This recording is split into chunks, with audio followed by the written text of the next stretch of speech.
Ah, it's good to see you, my timely rescuer. Bodon Ferric, at your service, once again. I saw your camp and thought to myself, what safer place to rest for the evening than in the camp of a Grey Warden? I'm perfectly willing to offer you a fine discount for the inconvenience of our presence. How does that sound? Good? Yes? Wonderful. Thank the gentleman, won't you, boy? Thank you, sir. We won't be a bother to you and your companions, I assure you. If you should need enchantments, simply talk to my boy. Otherwise, come speak with me.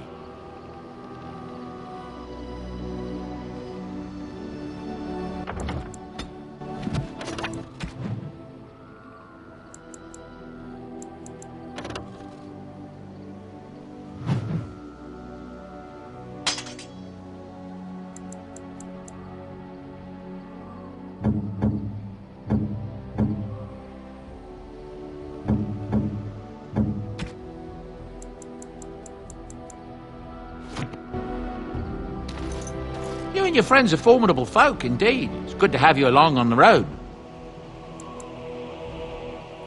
I suppose since you told me about you being a Grey Warden, it's only fitting for me to be as open. I am originally from Orzammar, the famed dwarven city that lies beneath the stately Frostback Mountains. I was a merchant there, too. Merchant caste. These things are in the blood, you know. You can't just leave them behind. I ran a fairly successful business.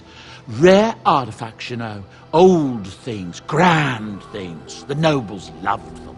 Reminded them of the lost glory days, I suppose.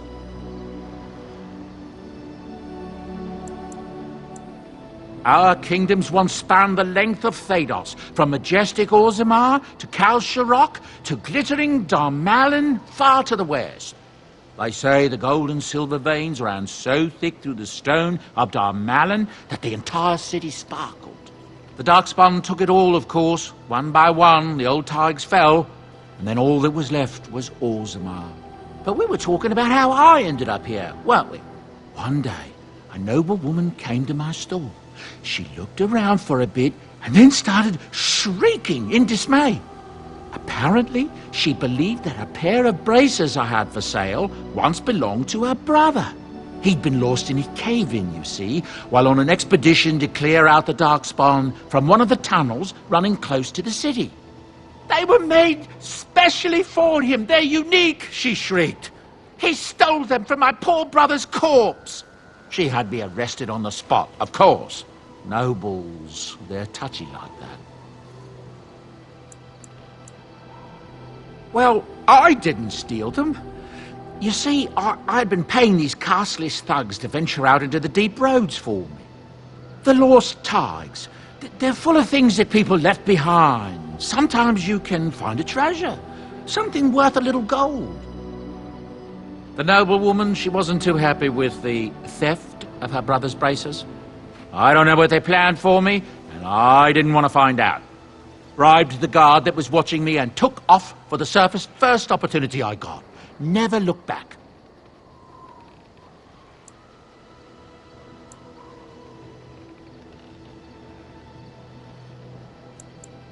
Yes, here I am. Now, is there anything the boy or I can get you?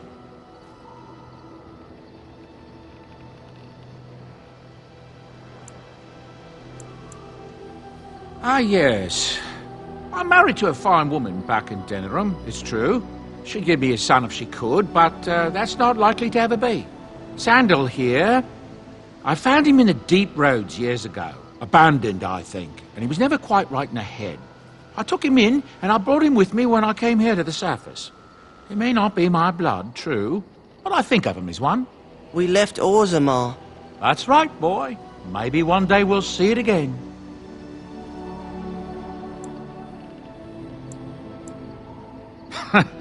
Better than him living in mud and hiding from Darkspawn and Deepstalkers, isn't it? I was glad to take him in. It's not as if I don't benefit, mind you. Turns out the boy's a natural working with enchantments. He might have even been lyrium-addled. I never thought of that before, to be honest. Happens sometimes. He can work an enchantment into just about anything, however, given some time. Could probably open his own shop, if he knew how. Enchantment. Well, he does seem to enjoy it, at least.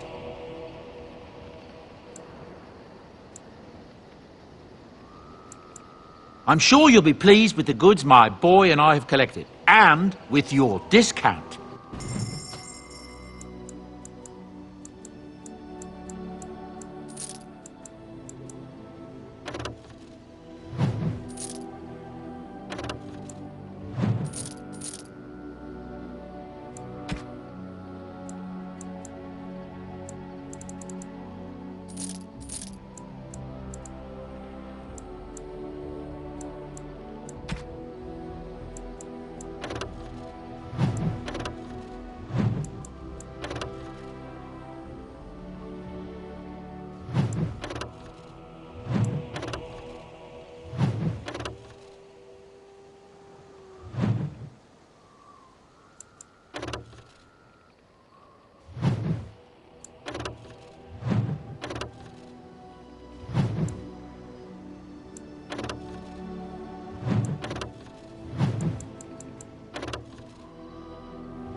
I could get used to this, you know.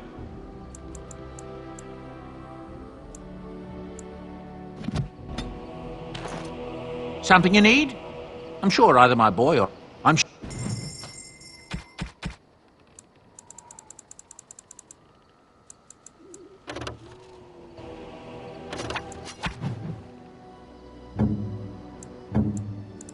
Oh, thank you. That's... Interesting. Why, thank you so much. Unexpected. Thank you. Hello. The boy's a bit simple, but he's rather good with enchantments. One of those tranquil fellas actually called him a... what was it now? A savant. I had no idea such a thing existed.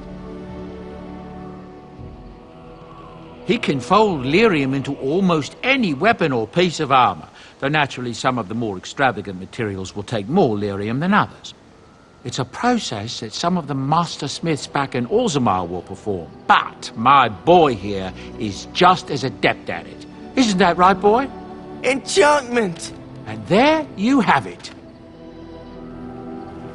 Enchantment!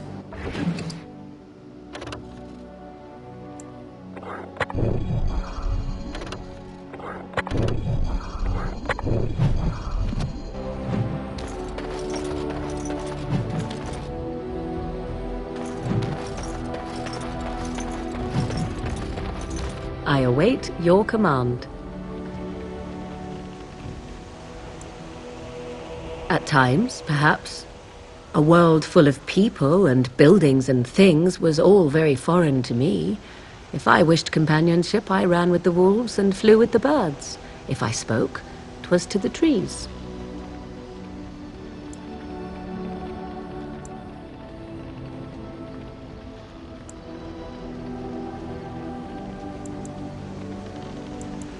What did I have to compare it with?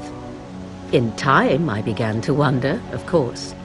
I recall the first time I crept beyond the edge of the wilds. I did so in animal form, remaining in the shadows and watching these strange townsfolk from afar. I happened upon a noblewoman by her carriage, adorned in sparkling garments the likes of which I had never before seen. I was dazzled. This, to me, seemed what true wealth and beauty must be. I snuck up behind her and stole a hand mirror from the carriage.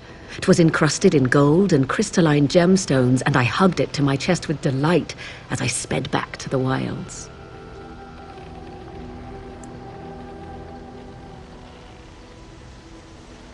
She was not. Flemeth was furious with me. I was a child and had not yet come into my full power, and I had risked discovery for the sake of a pretty bauble. To teach me a lesson, Flemeth took the mirror and smashed it upon the ground. I was heartbroken.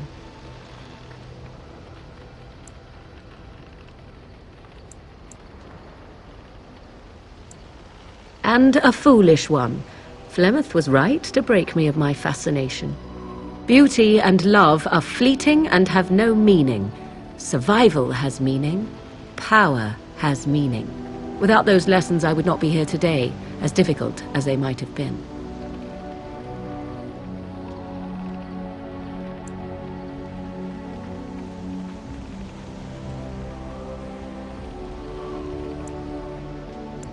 Do I not? I am still an apostate mage, even if I have left the wilds. The Darkspawn are yet undefeated? No, there is much that remains.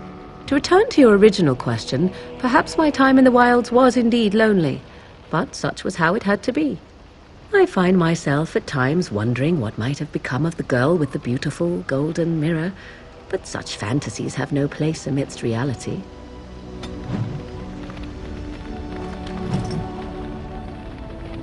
I await your command. So, full of questions, are you?